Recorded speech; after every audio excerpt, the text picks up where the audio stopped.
Hey everybody, welcome. It's Tuesday, 1 p.m. Hopefully you can see and hear me. Welcome. My name's Joe Gilder. I run Home Studio Corner. I've been running that sucker since 2009. And I'm not stopping anytime soon, so I hope you'll stick around and hang out too. So I got folks in the chat. Welcome everybody. Glad you're here. If you want to share this with your friends, if you got any friends who are into music and audio, and of course you do, let them know we're going to be answering your questions today. What's up, Randy Landenboiga? Let's see. Let's see. I'm going to look for a topic while I think. I need options for a topic to talk about today. I want to talk about something you want to talk about. Ooh, I like Josias. I like your idea. So we'll talk about that. And mixing mistakes is good too. Let me think about it. And then I need an idea for an intro as well. It's episode 235. Let's figure out an intro. Figure out an intro. Need to do an intro. We haven't done like a monster intro. This will be fun. Let's just do a simple like chipmunk pitched up intro. So we gotta slow it down. Let's see. We'll say. This is Ask Joe 235. See, that's brilliant. Now we're just gonna use the pitch shift to take it up maybe an octave. This is Ask Joe 235. That was weird. That recording was weird. This is Ask Joe. Let's take it up 2 octaves. Whoop, hang on. Let's try this. This is Ask Joe 235. Whoa. I did not expect that to sound so weird. That's kind of awesome. Let's leave that. Yeah, it's kind of creepy. All right, we have our intro. You know, some days you just got to go simple. Last week was so elaborate with Ben and Caitlin, and we had to write the lyrics. I mean, this week, let's just go simple. And 35. That's a little loud, though. Let's get a little louder. This is Ask Joe. Golly, that's terrifying. Okay, cool. So we got an intro. Y'all are still here. Chat's working. Everybody's happy. What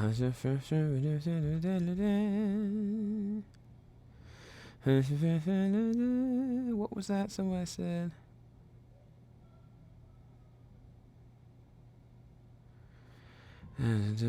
Or are you dying? You like it? All right, y'all got lots of good ideas. I'm trying to follow through. There was one I saw. No, I like yours, Daniel. Let's do that. And then obviously all of you can ask questions during the thing. So let me shut off my camera for a moment and let's do that intro. Here we go.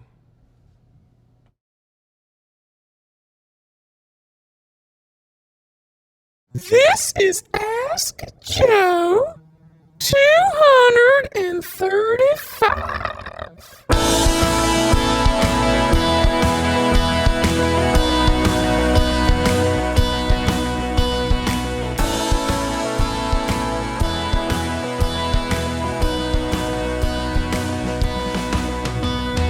Hello, everybody, and welcome to Ask Joe. My name is Joe Gilder. Sorry if that intro was a little too loud. I had the fader up too high.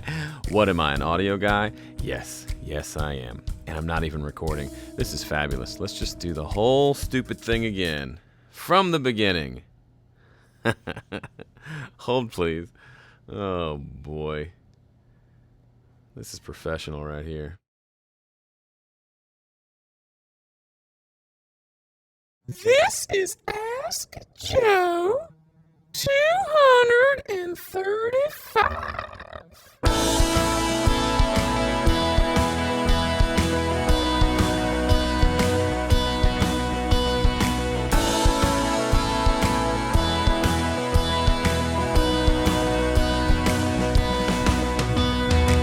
Hi there, my name's Joe Gilder from Home Studio Corner. Thanks for being here. If you're here live or if you're watching this 10 years in the future, hi, I'm probably older now. That's how aging works. Super glad to be here. It's Tuesday, 1 p.m. If you have not made this a part of your weekly routine, consider it. We have a lot of fun. I do this every Tuesday. I'm in town at 1 o'clock Central Time, and I come here to do a podcast, live stream it, answer your questions. Head over to homestudiocorner.com/calendar. You can subscribe. It'll show up in your calendar, or just follow me on YouTube and do the little bell thing, and it should let you know when I'm going live. But I'd like for you to be here if you're not here already. Those of you who are here, you know I love you. You're my favorites. Super glad you're here. And yes, that intro was super creepy. I don't know what it was doing, but I pitched it up 2 octaves. I talked slowly, pitched it up 2 octaves, and it had all these crazy artifacts that made me sound freaky. So I'm going to talk briefly here, just for a minute or two. Okay, let's be realistic. 4 or 5 minutes about something, a topic that I think we should all be thinking about more and more, and then we'll dive into your questions. So get your questions ready. But one of my Vipers, my VIP members, which, by the way, if you haven't checked out VIP, homestudiocorner.com/VIP, it is legit, and there's lots of new stuff over there, including a gold membership that is off the chain, as the kids say. You need it if you make music. I promise it'll make your music better. Anyway, so Daniel's one of my Vipers. And he says, how to create content and get it out there for people to see. I'm going through your business course. So one of the courses you get as a gold member is my home studio business course, where I kind of just walk through my approach to business. I do not have all of the answers, but I have managed to, over the last almost a decade, create a business, Home Studio Corner, which you are experiencing right now, that is profitable and sustainable and growing. So that so I've got lots to say about that because I've studied business a ton. I've tried lots of things. I've made tons of mistakes. So Pam just texted me, "Are you coming up for coffee?" I asked her to make some coffee. I didn't mention that I'd like her to bring it to me. That's getting too much. See, I think I really want an intern or an assistant. I don't have one, so I'm trying to get Pam to do it. She won't bring it down to me, but she $5. She doesn't bring it down, and that's totally fine. She definitely won't come on camera. She's shy. Anyway, sorry. Hang on, one other thing. Can you have them stop playing on the floor? So our living room, dining room is right there, and when the kids play on that hardwood floor, I hear everything. You probably heard some of it a second ago. Anyway, in that business course, I talk about one of the concepts that I live by, obviously, is creating a lot of content. And the idea is to just help a lot of people, especially help the people who aren't going to pay me anything. So yes, ultimately, this is a business. I'm trying to attract clients. I'm trying to attract customers who will pay me money for a product or service. But in order to do that, I've got to provide value to way more people than I'm going to try to extract money from. And I know extract money from makes me sound like a dirty capitalist, but that's the idea. So I totally just lost $5, by the way. Thank you, honey. What? Thank you for bringing me coffee. They bet I would bring it to you. Huh? They bet I would. No, I bet you weren't going to come interrupt the show. But you did, didn't you? Thank you. She says I owe her $5. That's fair. Okay. Anyway, where was I? Talking about extracting money from people. She's gone. You got to create value. You got to create value for people who aren't going to pay you. And in doing so, that's the way you make sure you're making value. And you're not just putting out stuff that's self-promoting. If you're just promoting yourself, hey, come to my studio. Hey, I have a studio. You should come pay me money. That may work once in a while. It's not going to create this. It's not going to create this demand in the world for you and what you do. Like, for example, as an example, and I know this sounds super self-serving, but it's just real life. Right now, as I stream this, I've got 117 people watching. Is that a huge number? No. I'm coming up on 60,000 subscribers on YouTube. That's a bigger number. But some people, I've had people show up on these streams and say, "Yo, this dude's got 60,000 subscribers and only 120 showed up," and he's trying to say, what a loser, but I'm saying, yep, that's about what it takes. Somebody like Warren Hewitt, who has about 3 times as many subscribers, a little more than that. I went to a stream of his and they were like 350. That's the way the numbers work out. There are busy people in the world who aren't just waiting for you to put out your next piece of content or do the next thing that you're going to do. So you have to be providing value to a huge number of people so that a percentage of them will do business with you. So whether you don't have to create a home studio corner, you don't have to do exactly what I'm doing, but use this as a model if you want. If you like what I'm doing and you and I have connected over what I'm doing, then it might make sense for you to try to incorporate some of this into what you're doing. So creating content doesn't mean, hey guys, don't say guys. Hey guys, I got a studio and I want you to come record. You can do that sometimes. I'll occasionally do a video and say, hey, you need to get my VIP membership.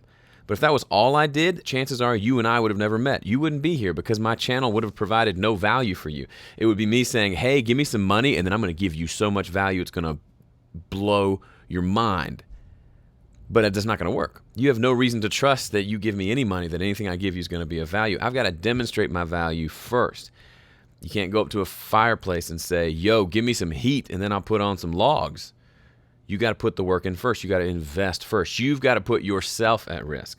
So for me, in my business, I put myself at risk by doing like a live stream like this, by creating lots of videos and content, by doing live trainings, by writing articles and emails and lots of things that are just designed to create value. And then I also sell people stuff. And that's the way it works. So if either of those things makes you feel queasy, you got to kind of rethink if this is something you want to do, especially if you're trying to gain traction, gain an audience, or even turn this into a business. And even if your goal is just to have people hear your music, the fact that you released an album, I get emails all the time and post on Twitter and Facebook, and it's great. And they're saying, hey, I released an album, go listen to it. And I just don't have time to listen to everybody's album. It's not possible.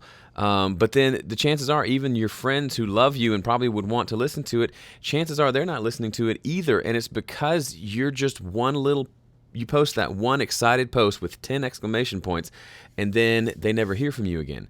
So first of all, chances are, we talked about this last week, they're not even going to see your post.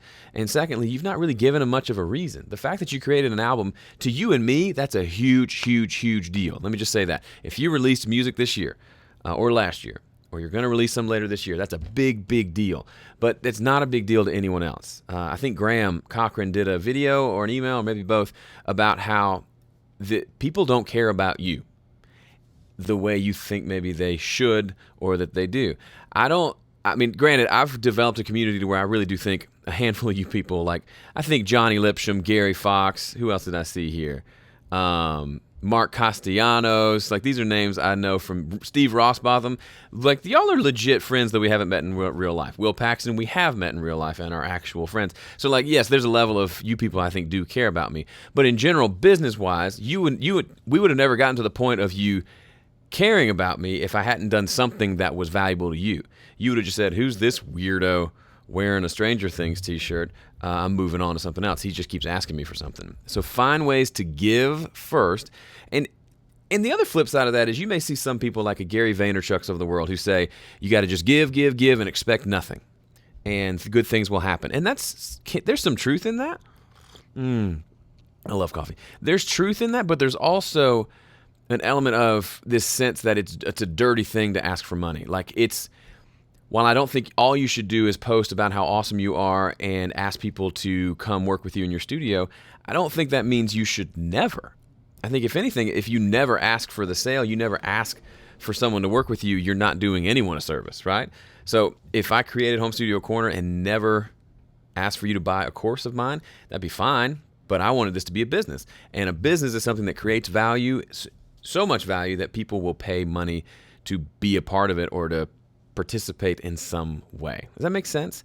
So even if you were saying, Joe, I have no intention of making money with this, you're just a greedy little money grabber.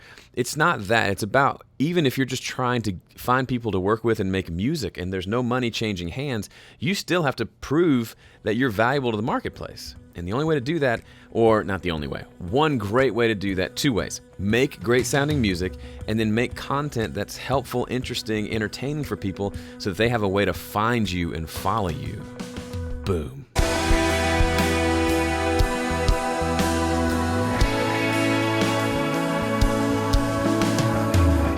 After last week's embarrassing boom, I'm looking at you, Ben and Caitlin. We botched that one. I feel like I've redeemed it. We're back. I need like a scoreboard of how booms have been historically over the years. So somebody give me a scoreboard. I'll hang it right here. The boom board, as they say. Okay, so if you posted a question, go ahead and post it again, because I might not be able to scroll back up and find them all, because there's a lot there. But thank you for being here, those of you who are here live. I used to take emails or questions from email and from like a Ask Joe form. Now we've got enough folks that show up live. We got plenty of questions here, and I will do my best to go through as many as I can, and then I'll stick around for an after party and we'll do some more. See, I'm totally giving away all my secrets. The show is exactly 30 minutes. I realized my template was off. It was 32 minutes. Now it's 30, but then I'll stick around afterwards. So let's dive into your questions. Daniel Mears says, mixing question. Do you master as you mix? At what point do you apply compression, limiting processors, and other things on your whole mix? I don't master as I mix in the sense of having it on there. To me, mixed bus compression is a mixing thing, and then things like limiting and maybe EQ I think of more as mastering. So usually my mix will have at least an bus compressor on it. Something like an SSL or just a stock compressor can work.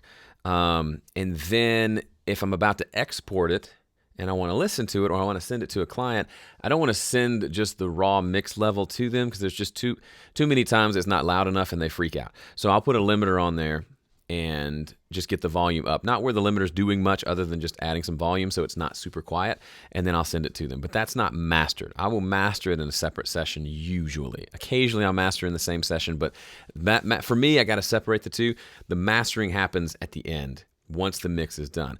But it is helpful to hear what the mix sounds like through a limiter. A lot of times if you've got the kick drum might sound too loud in your mix or too snappy or something, but then if you depending on where the level is in mastering, the limiter might smack the kick drum in just such a way that it sounds perfect.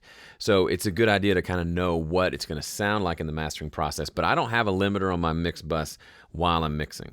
I will throw it on there to check things or as for an export. Even recently, I've just been exporting even non-limited mixes to go listen on my phone in the car to check mixes, and it's actually pretty decent volume, and it works fine.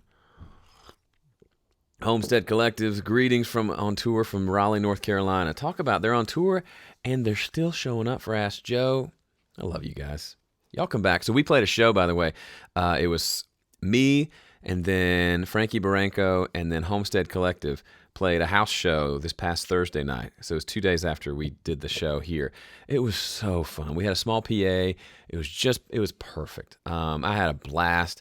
And then getting to hear, I hadn't heard Ben and Caitlin I guess I'd heard you play once, but to get to hear them do their thing as Homestead Collective, because I'd only heard you as Sunday Muse with Dan. Anyway, it was just a treat, and then Frankie was awesome as always, and it was a really special night. So if you've never done a house show, consider it. Get with people you know and just put it together and see what happens. It's a really fun thing. You don't have to have, the great thing about a house show is if 20 people show up at a venue, that's abysmal. At a house show, it's packed.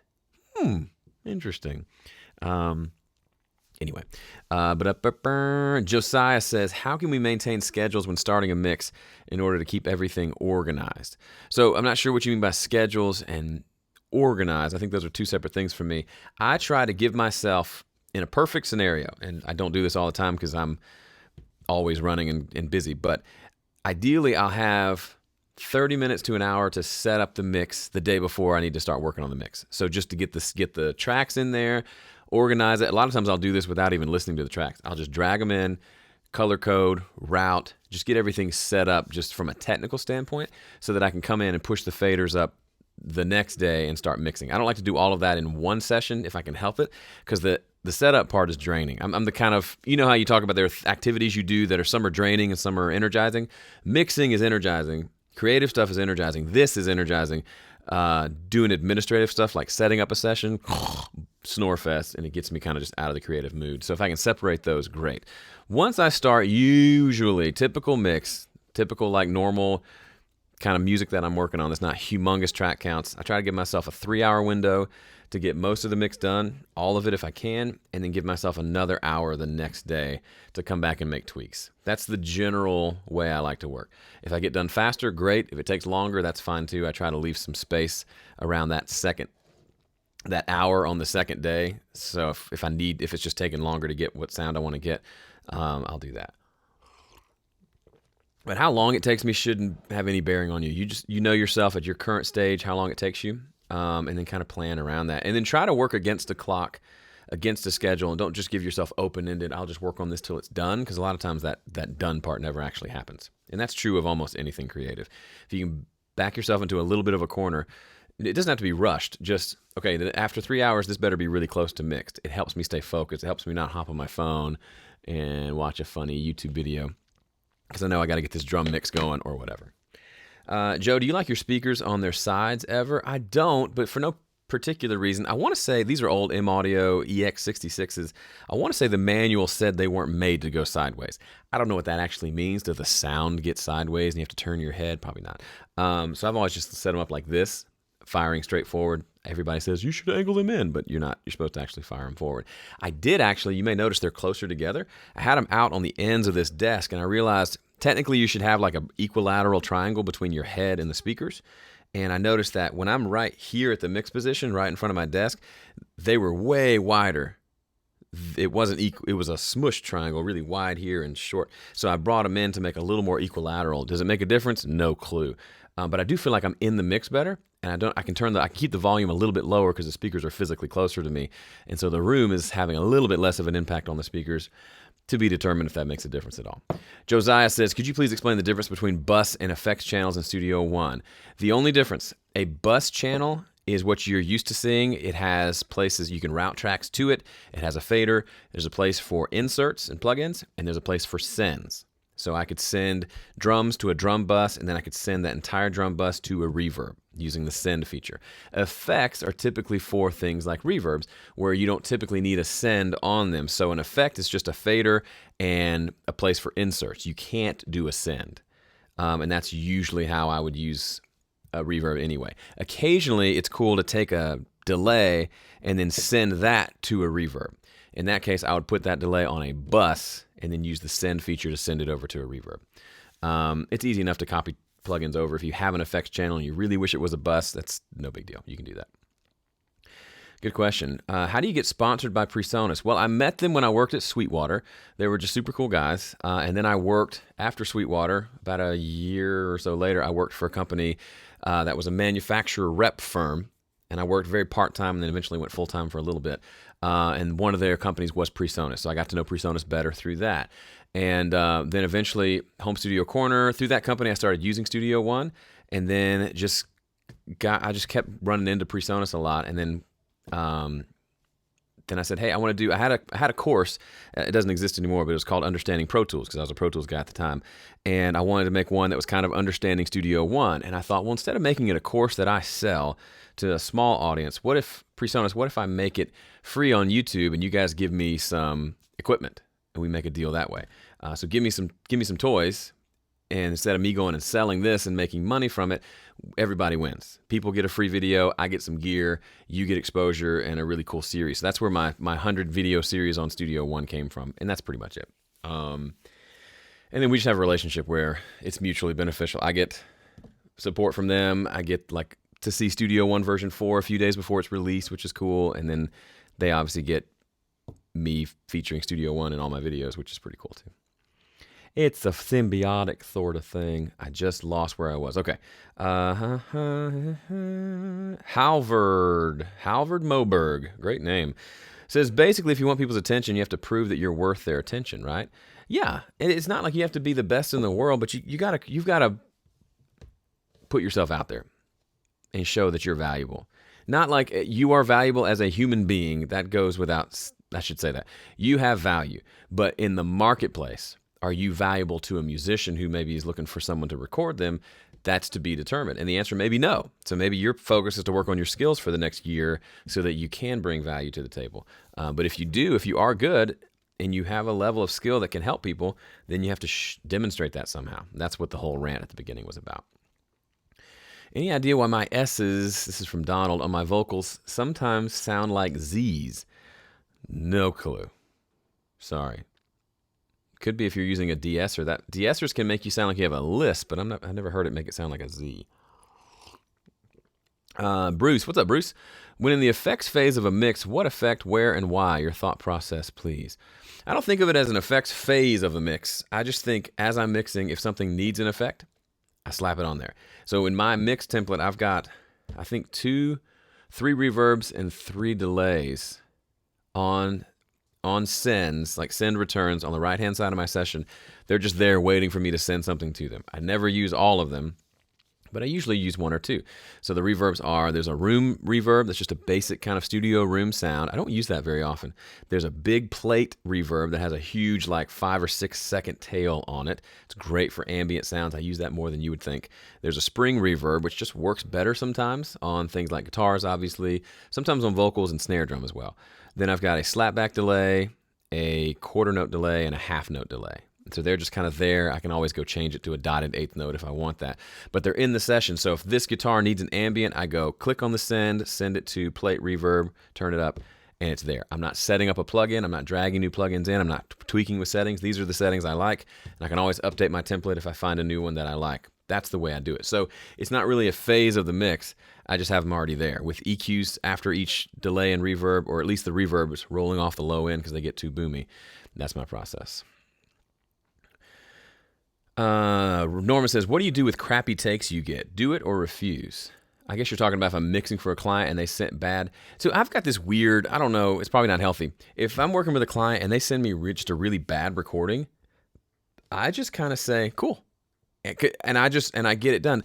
And I don't feel like there's as much pressure because a couple of things. One, if they can't hear that this is bad, then they're not going to be able to hear it. They're not going to know that I can't work a miracle. So that's one part of it. 2, there's only so much I can do. Because of the principle of get it right at the source, I can only do so much in mixing to help polish this turd, so to speak. Oh, I wasn't scrolling this whole time.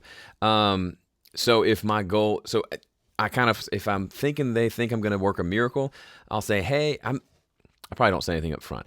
I'll just do my best with what I have, but my best is only going to be so good because the raw material is so bad. Now, I'll work hard and I will try to rescue as much as I can, knowing that my job isn't to fix this. My job is to take what I've been given and do a little bit of work on it. And if I send it back and they say, hey, well, how come your mix of my song doesn't sound as good as one of your songs? Or why does it sound as good as the song that we love on the radio?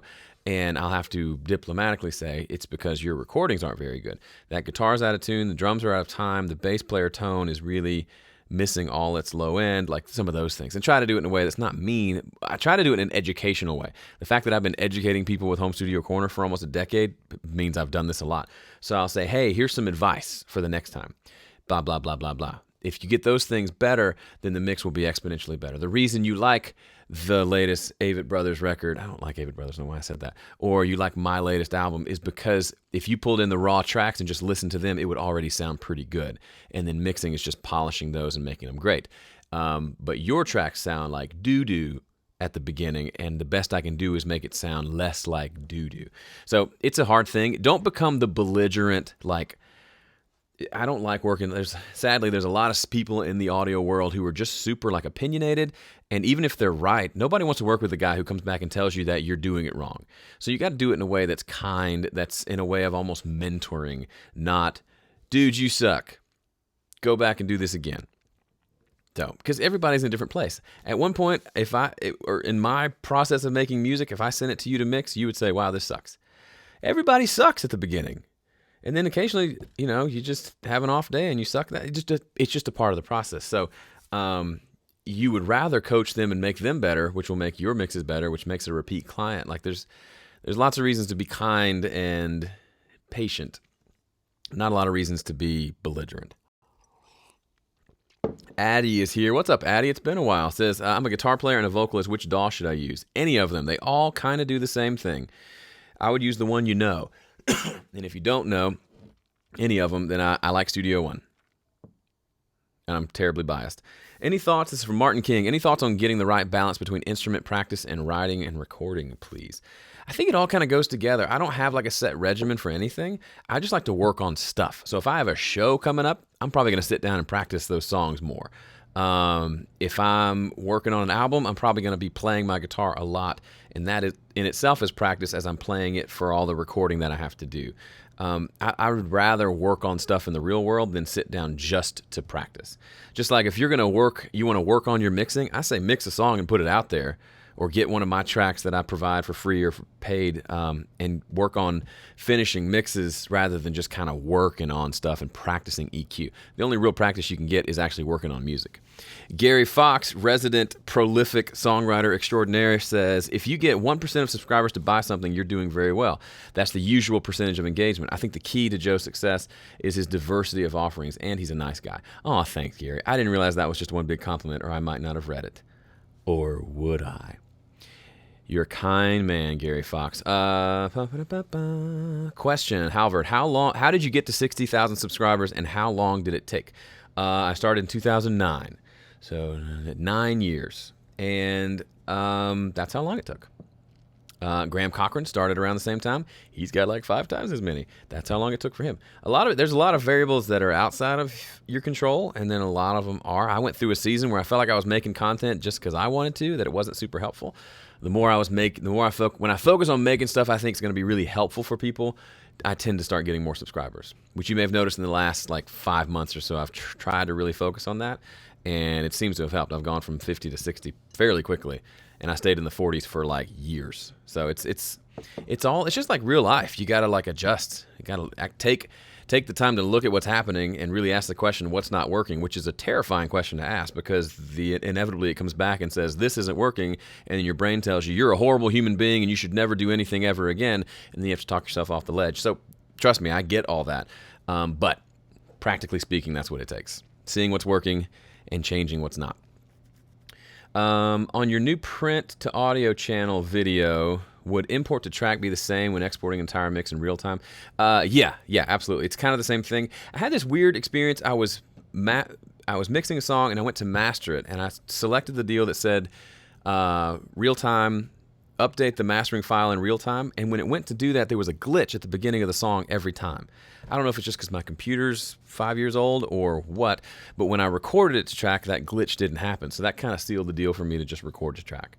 Also, record to track is cool. If you're doing a mix down and the first 4 minutes of the mix are fine, but there was one thing on the outro you forgot to change or fix, you can just stop the recording, fix that thing, and then just punch in the last 30 seconds of the song, and then just merge those together as one file, as opposed to having to completely reroute the thing again. And then the part about having all my versions of the mix right there so I can quickly switch between is super cool. I was mixing a song just before this episode, and mix 2 I thought was great. Then I listened to a reference and realized, my mix isn't full enough. It's kind of thin. So I made some changes to my mix, and then I switched back and forth between my mix 3 that I'm working on now and mix 2, and it was night and day. Mix 3 was better. But and I wouldn't be able to do that easily without having them right there on the track. But yes, the import to track would do the same thing. The problem with that is it'll import it to a new track. So you got to manage all those new tracks. I like to have them all in layers. You could certainly do that. It's just an extra step, and recording it right there to me is super dope, as the kids say. I lost my place in the little chat window. I can't find where I was. There's Gary Fox. Oh, there it is. David, is it Q? C-U? Chew? Sue? Sorry, David. When will you be releasing your new song arrangement course? I think it's the missing link in the music mixing and recording world. It is this month is the goal. This month. And if you're a gold member, you'll get it for free. HomestudioCorner.com/VIP. Become a VIP gold member. It's legit awesome. Oh, the music playing. I got time for maybe one more question. How do you deal with fear when it comes to making music? Fear of failure, fear of putting yourself out there. Have you dealt with this in the past? I deal with it all the time. All the time. And I don't have enough time to answer it super quickly, but failure is going to happen. It's a part of life. So you can either do what you want and fail, or do nothing. And that feels more like a failure to me. See ya.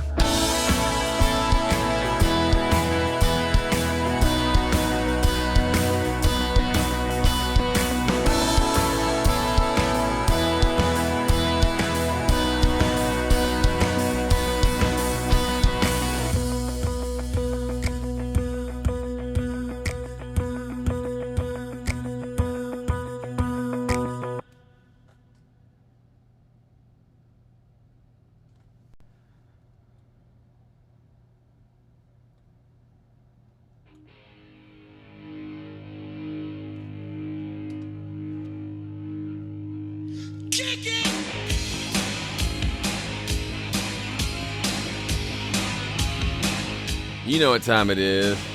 I'm not done. It's after party time. So let me, we're going to stick around and answer some more questions. So hang out. Don't go nowhere. We're not done. So about the fear thing. Fear is like it's a thing, right? It happens. And it's interesting. Like as a Christian, I don't know the stats, but something like it may be the most commonly used phrase in the Bible is do not fear. I don't know if that's true. I think it's true, or it's really close to that. Don't be afraid. Don't be afraid. Don't be afraid. And so that's a whole different story, but that's interesting to me. So like, I think if you just put some logic to it, it helps kind of tame the fear a little bit. So what are you afraid of? You're afraid of putting out music that doesn't live up to your standards, maybe, or music that's embarrassing, or people hear it and say, oh, he's not very good.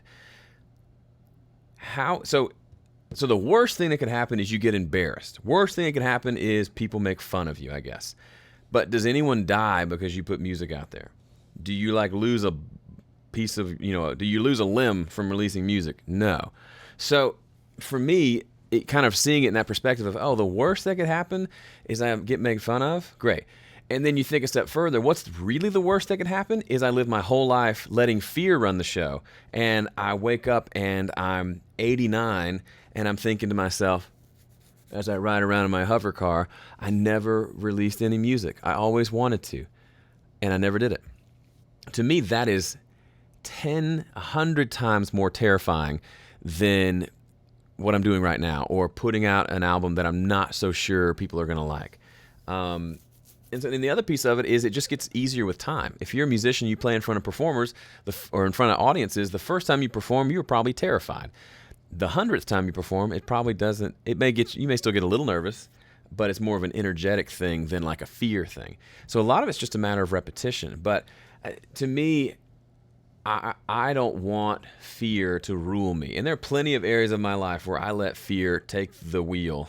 Fear take the wheel. And I'm trying to cut those down because it's just a crappy way to live. And if you can get to a point where I have a song called "It's Okay" that I released last year, and there's a verse that says, I've said this before, but it says I totally forgot. Anyway, there's a line in there that says, but what if all that fear is a compass meant to steer you to something great? You're looking in the mirror, but all you see is terror, so you isolate. But what if all that fear is a compass meant to steer you to something great? And the idea of if you're afraid of something, there's a good chance that's something you should do. Now, I've heard Graham make fun of that statement. You should do what you're afraid of, so I'm going to go like jump into the bear exhibit at the zoo and let them maul me because I'm afraid of that. No, but from a creative standpoint and a work standpoint, and just a life standpoint, you're terrified to go talk to that girl. You should probably talk to that girl. You're terrified of playing writer's night. You should do that. You're scared of putting out a video on YouTube. You should do it, because the worst that could happen isn't that bad. And the worst that could happen is you never do it and you live with regret. So that's what I meant to say in my 8 seconds that I had to answer that question. Really good question, though. Is that Trey that asked that? And you're not alone. Everybody deals with it. People are good at hiding it, but facing it and being honest with it is probably a better option. Song Seeds. I have music out on all streaming platforms, but no one is listening. Any tips? I don't know the stats, but there is music going on the streaming platforms all day, every day. That is no longer an impressive thing to say, I've got music. Like, you may have some friends who say, oh, your music's on Spotify. That's cool. But then to ask them to invest their time to go listen to something that may or may not be good, that's asking a lot. That's kind of like the people who put out an ad on Craigslist that say free studio time, and then no one takes them up on it, and they wonder why.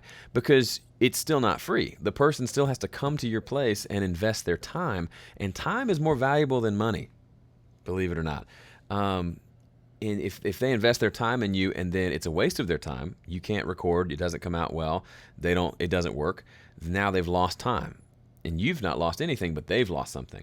So it's kind of the same thing with music. Have you given them any reason to listen other than saying, hey, I got music? Maybe not. It could be the music's not that great. Could be you haven't really worked on distribution of that music. So are you sharing the music in all the social platforms? Are you creating content around the music so people are interested in more than just listening to the music itself? Are you playing shows? Are you connecting with audience members? Are you connecting with other artists and sharing your music with them and also interacting with them around their music? Are you giving people feedback on their music? Are you listening to other people's music and letting them know that you're listening and giving them feedback of like, I love this song, I love this and this and this, it was super great, you're doing a great job, I love the way your songwriting has progressed. If you're not doing any of those things, that means you're not really putting in the work. And then you expect other people to do that for you. So you're in a position of, here I am, come serve me, versus here I am, how can I serve other people? How can I give value? And then in doing so, create value for other people to where they might come back and want to listen to my music. Is that like, do I have a bajillion streams on Spotify? No. So I'm probably not the best person to ask about it. But from just a theoretical standpoint, that would be my answer. Billy says, can you use outboard gear like a distressor on the Presonus Studio Live series for mixing? Got the gold membership and I'm loving it. Thanks, Billy. You can if you have to just route it to a channel on the board, route that channel to one of the mini outputs, then route that output to the distressor, and then out of the distressor into another input on the board, and then bring that back into Studio One. I would use the pipeline plugin to do that. That's the way you have to do it. It's a little convoluted, but if you want to do it, go for it. Chris Matarazzo says, for acoustic guitar, I always mic, I never go direct, but when it is a rhythm acoustic guitar track meant to sit behind the mix, would you ever record it in stereo or would you always go mono? I go back and forth. I've done both. I've done a full album of acoustic guitars where there's 10 acoustic guitars and they're all in stereo just because I had the mics set up in stereo and I didn't want to stop because I need to do it in mono. It was XY, so I could fold. Most of them ended up being folded to mono anyway, but I just recorded it in stereo. But if it's going into a project where I know it's going to be this big rock mix and the acoustic's just a small part of it, then yeah, I'll probably do one microphone. But it really doesn't matter. It doesn't really matter either way. How do you record a 3-piece horn section? You put a mic in front of each of them. Sorry, that's just what I would do. Usually like a dynamic, maybe a ribbon, but probably some sort of dynamic. For saxophone, like condensers work well too. Do you have any resources for song arrangements? I did a free training like 2 or 3 Mondays ago. I think it's still on my channel, called How to Make Your Songs Interesting and Engaging. That's going to lead into a new course that'll be out later this month, fingers crossed, about production and arrangement. So stay tuned for that. If you're not a gold member yet, go join and you'll get access to that new course for free. In the meantime, you've got 20 courses to go through. HomestudioCorner.com/VIP. $8.99 Productions, there's a new VIP member. Maybe a few years in the future, I'll be upgrading Studio One with a 24-channel series setup. That's awesome. Brian Burnham. Brian, I was thinking about you the other day. I can't remember why. I was mixing something, and his voice reminded me of you, and I really dug it. And I wanted to go listen to some of your music. But then I forgot. What's the Mom of the Year t-shirt? Pretty awesome. Did somebody ask already? This is, what's his name? Steve, what's his name from Stranger Things. My brother got this for me. It's kind of getting at this, in the second season, he kind of took care of all the kids and kind of became like a mom. That's what it's about. My brother's funny. Ben Holmes, you are late. Steve Smith, what's up, gold member? Do you have any CPU hogging plugins? No, because I'm almost exclusively use stock plugins, although I have started using the FabFilter limiter, and it's a little more processor intensive, but it's just one plugin. It hasn't been too bad so far. How do you start playing live if you've never done it before? I mean, Grant, how would you answer that question? It seems like a very obvious thing. You go start playing live. You find a place to play. If you're like a singer-songwriter, find a writer's night. If you're not and you need to be in a band, then I guess you go start finding bands. I mean, it's really simple. If you go to a church that has a music team, band thing, see if you can play with them. That seems like a question that you absolutely already know the answer to, and you're just looking for me to maybe give you an out. But yeah, you just got to step into it and do it. Matthew, I don't know about Easy Drummer in Studio One. I've done it like once. This is Brian, which musical instruments do you play, and what is the limit of going deep into studying, let's say, piano in order to be a better producer? Where do you stop? I play piano, guitar, a little harmonica, percussion when no one else is here to do it. I can play bass if I need to. I can play a little mandolin. I mean, going deep on an instrument is great, but I don't think of it in terms of I'm going to really learn this instrument so I can produce better. I learn guitar because I want to be a better guitar player and I want to come up with cool stuff. But I don't go into it like I don't go study guitar theory. I just play a lot, and maybe I try to play or study other people who are playing and find out how they play, what gear they use, how they get their sounds, and then try to emulate that. That's about as deep as I go. Hey, Joe, I'm at work, so I don't think I'll be able to stick around for fear of getting caught on my phone. Any advice on writing interesting lyrics? Listen to lots of songs with interesting lyrics. You need to get... So a lot of people, I say this a lot, they want to write interesting lyrics, but the only time they ever put pen to paper is to write lyrics. You're not going to get good at it that way. Unless you're writing just hundreds of songs, I would say keep a journal and write. Write out your thoughts. Write out little stories of things that happened to you. Get used to expressing yourself verbally, not verbally, but writtenly. How would you say that? Get used to expressing yourself in written form, and that'll exercise the muscle that when you sit down to write a song, you're so well versed in writing that now you're able to write. Maybe do a daily blog where you do like a little 300-word article every day. Try it for a month. It doesn't, even if nobody reads it, who cares? Even if you don't publish it, who cares? It'll make you a better writer. And then obviously lots of reading and lots of listening to other people's music helps too. Andrew G. Oh, that was the one I just answered. Ori, I don't know what you're asking. Once you come up with a melody, lyrics, chord progression, what do you do to think of new ways for accompaniment? A lot of it I kind of just, either I have an idea from listening to the song, or I had an idea when I wrote the song of kind of roughly what I wanted, and I just start there. So I know I want drums and bass. We record drums and bass. Drummer and bass player ask lots of questions of, okay, what do you want here? Do you want it like this, or do you want it like this? And we make decisions, and then I just build on top of that. If I think, hey, that would be great with a Fender Rhodes sound, I'll play it. And if it works, it works. If it doesn't, it doesn't. It's a lot of trial and error for me. I don't hear the whole thing in my head, and so I'm willing to devote time and energy to just trying stuff out.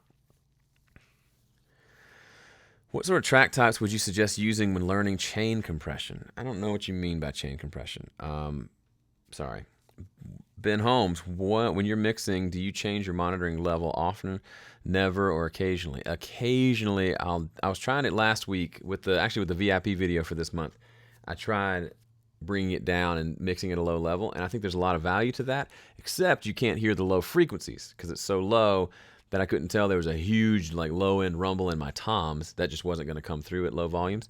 So I bounced my mix, listened on headphones, and instantly heard it, so I had to go back and fix it. But it's good to check down there. It helps you kind of set levels and not get ear fatigue and all that stuff. Barnum says, goals are great, but it's really about the journey. You could say that, but also, if your goals are lame, the journey's not that great, right? I mean, part of setting a goal is to get there, right? The journey is going to be fun because hopefully you set a goal that you're excited about, but the goal is actually still the goal. And I've said it's all about the journey before, and I understand the concept, and I've said it before, but lately I've been thinking, well, if my goal is to be healthy, I may not enjoy the workout in the meantime, right? But now I actually enjoy the workouts, but I'm still working towards a goal. So I just think I just conflicted with myself. Will Paxton, do you keep the limiter on the bus when you move to the mastering stage? You take it off? I take it off. I slap the limiter on there just to export it, to send it to clients or whatever, or to go listen in the car, and then I turn it off. I don't mix through it ever. Joe equals miracle worker. I don't even know what that means. All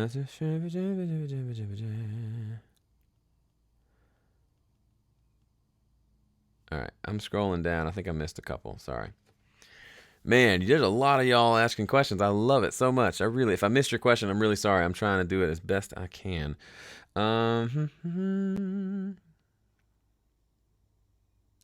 Diego, I see all your sad faces, but I don't see your question. but I see that you're sad, and it makes me sad for you. Brian Jones, thank you. Art Davis, I like that if they don't say anything, then let it go. If they bring it up and try to point them in the way of making their recordings better. Yeah, absolutely. All right, let me scroll down. I'm way behind in the chat.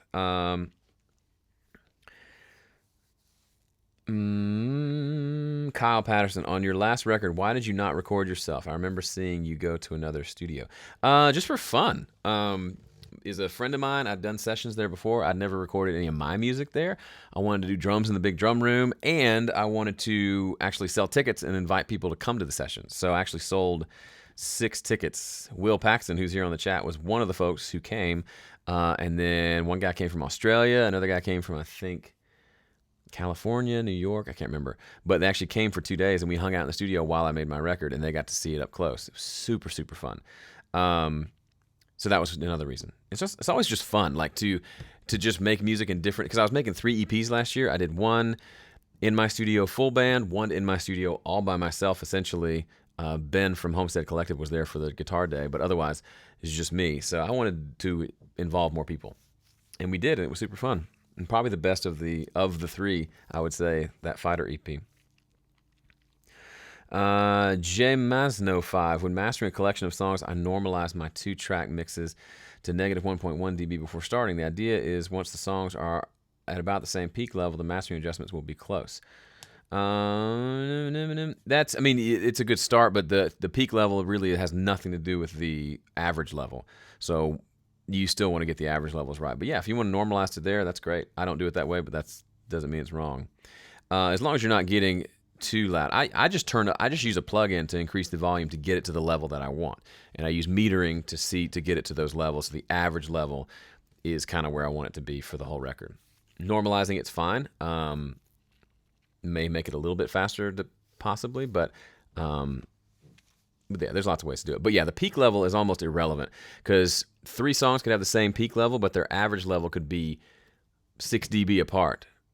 One's more dynamic than the others, so you're still going to have to balance those out, the average level, not the peak. Yeah, Matt Wave, yes, I'm using Studio One. Joe is the Scotty of mixing. Scotty who? I don't get the reference. Ben Holmes, great to see you, brother.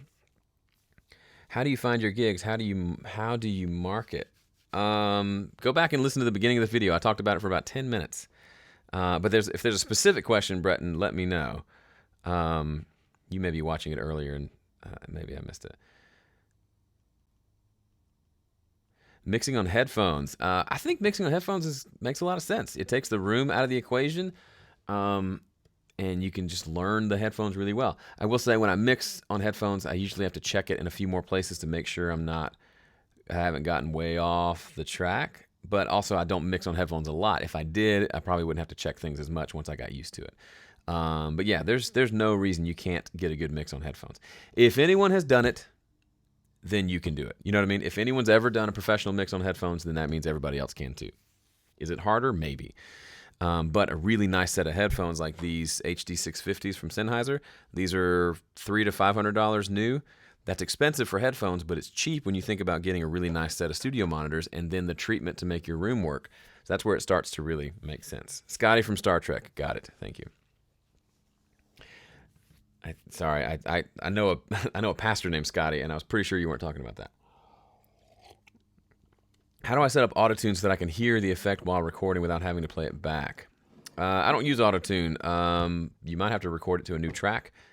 Sorry, check the manual, ask them. Sorry, I don't use autotune, so I can't tell you.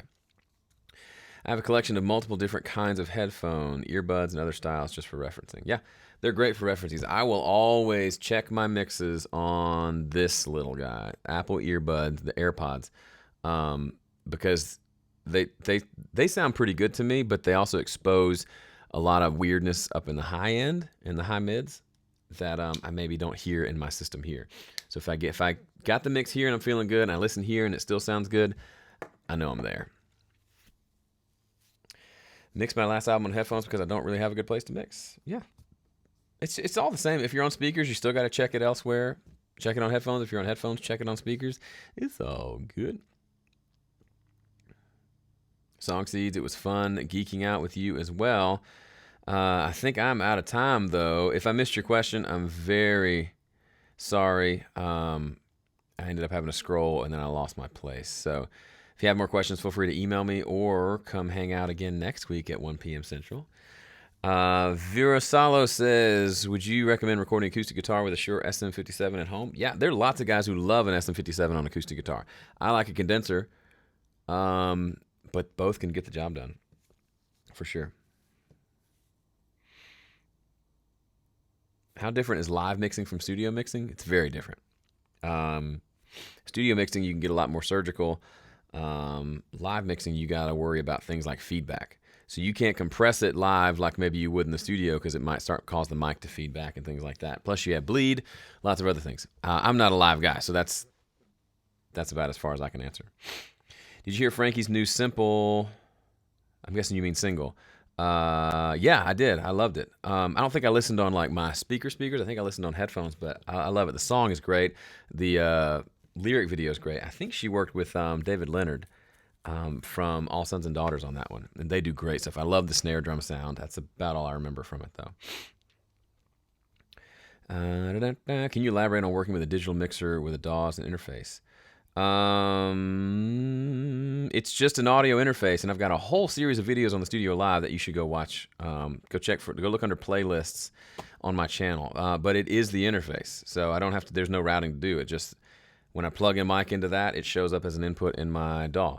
And then as far as headphone mixes, I just use like any other mixer. You have auxiliary sends that you plug into headphone amps, and you say, I'm going to send a little bit of channel 1 to that, and that's it. It's super simple. If you've ever worked with mixers before. If you haven't, then you're going to have to do some research and learn that. But I did do a whole series, like 25 videos on the Studio Live Series 3, so go check those out on my channel. That might fill in some of the gaps for you. Is there something you used to swear by in mixing you no longer do? Yeah, I used to say anything that's not kick or bass, do a high-pass filter on it. I don't do that anymore. It's just not necessary unless the tracks... It was more necessary when my tracks were more poorly recorded, so there was lots of extra low end that didn't need to be there. But in general, it's just not that helpful. And then I'm finding as I ease into more third-party plugins or like analog emulation plugins versus like stock compressors especially, there's definitely tonal things there that you just can't get with the stock stuff. It doesn't mean you can't get good mixes with stock plugins, but it does absolutely it does do something different, and sometimes it makes it easier to get where you're trying to go. I use Melodyne Essential that comes with Studio One for free. I know there's fancier versions of Melodyne, but I get the job done with that. I like that it's pretty limited. All right. When you record, do you high-pass filter and print it on the track? Sometimes. Depends on if it needs a high-pass filter. All right. Tom, what's up? I'm out of time, everybody. Thank you so much for being here. Thanks for watching. Thanks for hanging out. And I'll see you next week at 1 p.m. Central on Tuesday. See ya.